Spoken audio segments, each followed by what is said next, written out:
Phone આવ્યો તું ક્યાં ગયો હા પછી બીજું કાંઈ તો પછી બીજું કાંઈ નહીં મેં કીધું હું પકડાણ જ છું મેં કીધું તમે આવો ત્યારે આપણે મને ગમે થાય એવી બધી ગાડી ઊભી રાખી હું માંથી આગળ જતો તેની સીધી ગાડી આડી કરી સીધી મારવા વાળી કરી બીજું કાંઈ નહીં તમને કોની ઉપર ડાઉટ છે મને તો એ લોકો ઉપર હતું કારણ કે રામભાઈ ઉતરતા એવી વાત કરતા હતા બાપા સીતારામનું ધામ અને ધામ નું નામ લેતા જ બધાના મનમાં ભક્તિ આવે એ બગદાણાનું નામ હવે બબાલની સાથે જોડાઈ ગયું છે. બગદાણા યાદ કરતાની સાથે જ એ હુમલો યાદ આવે, એના પછી નવનીતભાઈ યાદ આવે અને એના પછી આખી ઘટના અત્યાર સુધી જે થયું એ સમાચારોના કેન્દ્રમાં રહ્યું છે.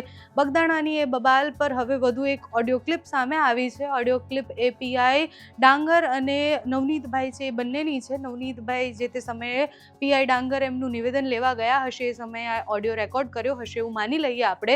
તો એમાં પીઆઈ ડાંગર અને નવનીતભાઈ કથિત રીતના જે વાત કરી રહ્યા છે, નવનીતભાઈ કહી રહ્યા છે કે કેવી રીતના જયરાજ આહિર અને એના માણસોએ આવીને હુમલો કર્યો, જેની સામે પીઆઈ ડાંગર કહી રહ્યા છે કે અમે કડકમાં કડક કાર્યવાહી કરીશું, અમે લોકોને પકડી લાવીશું. એના પછી એક બીજો વિડીયો વાયરલ થાય છે કે જેમાં જે આરોપી છે એમના પરિવારવાળા અને નવનીતભાઈના પરિવારવાળા વાત કરે છે અને એવું કહે છે કે પીઆઈ ડાંગર આવ્યા અને પછી અમારા દીકરાને લઈ ગયા છે. અહીંયા પોલીસની જે કામગીરી છે એના ઉપર બહુ જ બધી શંકા આ આખા કેસ પછી પણ થઈ છે. અત્યારે જે ઓડિયો ક્લિપ સામે આવી છે, ઓડિયો સાંભળ્યા પછી પણ ઘણા બધા પ્રશ્નો થાય છે. ઓડિયો એ કથિત ઓડિયો સોશિયલ મીડિયા પર નવનીતભાઈ અને પીઆઈ ડાંગરની વાતચીત છે એવું કહેવામાં આવી રહ્યું છે. નવનીતભાઈને પણ અમે ફોન કર્યો હતો અને નવનીતભાઈને પણ પૂછ્યું હતું કે જે તે સમયે આ ઓડિયો ક્યારે લેવામાં આવ્યો છે, શું એમાં વાતચીત થઈ હતી. તો એમણે પણ એવું કહ્યું છે કે જ્યારે એ મારું નિવેદન નોંધવા આવ્યા હતા એ સમયે મેં જે વાત કરી હતી, મારું નિવેદન આપ્યું હતું આખી ઘટનાને લઈને, એ વિષય પર આ વાત હતી અને એનો ઓડિયો વાયરલ થઈ રહ્યો છે. એ ઓડિયોમાં બહુ જ બધા ખુલાસા છે. એ ઓડિયોમાં પોલીસની કામગીરી અને નવનીતભાઈ જે આક્ષેપો કરી રહ્યા છે તે સાંભળો. તું ક્યાં છો? હું પકડાણ છું. કોનો ફોન આવ્યો જયરાજ કેટલા મને મળવું છે તમારો ફોન કે અને બેન મારા ફોન તોડી પછી એ તને 9 વાગે મળવું છે. એટલે 9 વાગે ફોન કે તને મળવું છે. હું પકડાણ છું, હાલ મળો. ના હોય હા પછી રામભાઈને ફોન કર્યો છે, રામભાઈ વાળા ત્યાં હું ગયો એટલે પછી મેં માયા તારે વાત કરી હતી ક્યાં હમલાવી માયા તારે આ રીતની વાત થઈ રામભાઈ. પછી હા મેં ઓલા છોકરા એવડ્યા ને કીધું એવું કઈ કે છે નહીં. જયરાજ નો હું ફોન આવ્યો તું ક્યાં ગયો હા પછી બીજું કાંઈ તો પછી બીજું કાંઈ નહીં. મેં કીધું હું પકડાણ જ છું. મેં કીધું તમે આવો ત્યારે આપણે મને ગમે થાય. રામભાઈ એમ કીધું કે ભાઈ તમારે ન હોય ગમે ત્યાં આવી. રામભાઈએ વાત કરી હા પછી પછી હું 11 વાગે ઘરે હોવા ઘરે હતો ત્યાં ગાડી આવી છે તો મને ખબર નહીં. પછી મારું ટ્રેક્ટર સારું તો ટ્રેક્ટર ઊભું રહે છોકરા કે કઈ જગ્યાએ ગામની અંદર આ તાપનો ઓલો હા તો ગામની અંદર કે પપ્પા કે છે ને કે ગાડી ઓલા ટ્રેક્ટરની સારી ગાડી લીધી એમ કે તમારે પરમિટ હોય લાવો. અમે કીધું હાલ હું આવું. હું 2 વ્હીલર લઈને ગયો. પછી એ ગાડી ક્યાંય મેં જોઈ નહીં એટલે હું આશ્રમ સુધી ગયો. આશ્રમથી પાછી આગળ ગાડી આમ પોલીસ સ્ટેશન પર હું એ બાજુ પાછું ગયો.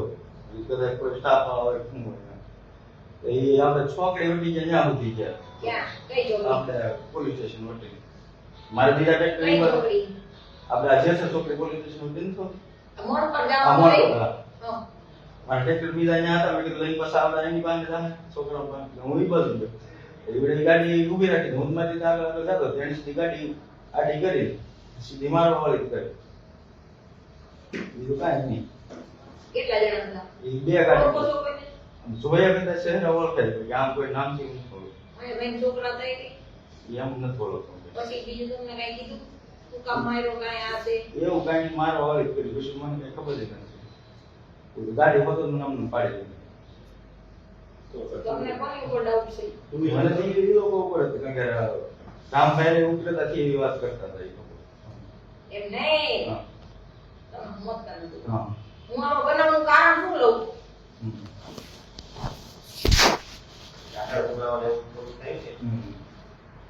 ગાડી નંબર યાદ છે ગાડી એને નંબર નહોતા. કઈ ગાડી હતી વેરના ગાડી છે શીપ હતી. શીપ ના છે અહીંયા માટે ઉભી રહી શોખ બાર મડી ઉભી કેટલા વાગે ભાઈ સાડા રાતમાં ટાઈમ અરે બીજું કોઈ હતું પણ મારે કોઈ તમે એકલા હતા તમે કેમ તમારો છોકરો ટ્રેક્ટર લઈને જતો હતો હું બાઈક લઈને ગયો એની સારી ગાડી નો લાવી ગયા હતા. ગાડી શરૂ હોય ટ્રેક્ટર લઈને ભરીને આવતો હોય તો ફેરા મારતો હોય તો ડાલો દઈ દે. પછી એનો ફોન આવ્યો કે આપણે સાવી કાઢી લીધી એમ. મારા ઘરે સારી એ લોકો લઈને વહી ગયા. હું અરે ઈ લઈ વઈ ગયા પણ તમારો દીકરો તો થકે નહીં. એ પછી ટેક્સી લખો એ ગયો ને ઘરે. ઠીક એને ગાડી આપી દીધી. હા નહીં હું બીજી સારી સામે લઈને તું લાવા દો મારું કરતી દુકાન છે હું બીજો ખબર પડી જશે એમ. એક વેરના હતી હા અને બીજી લોકો એક વેરના ને કેટલા સમય કેટલો એક કાજુ બધું વહી ગયું. તારા ફોન મેં કર્યો તો ને ફોનનો ટાઈમ જોઈ લે ને જોઈ લે. જોઈ લે. એટલે આપણે હા. સીસીટીવી હા, પ્રમાણે ના ના સાહેબ એ તો બરાબર.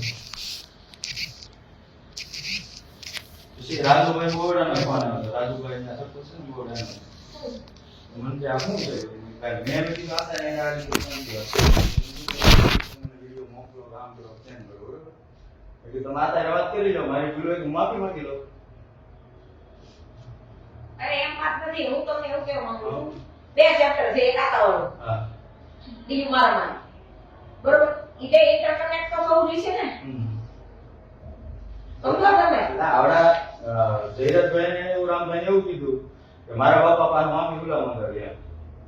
ઈ આખી વાત અલગ પતી ગયું તમે હું તમે સમજો હું શું કહેવા માંગુ છું?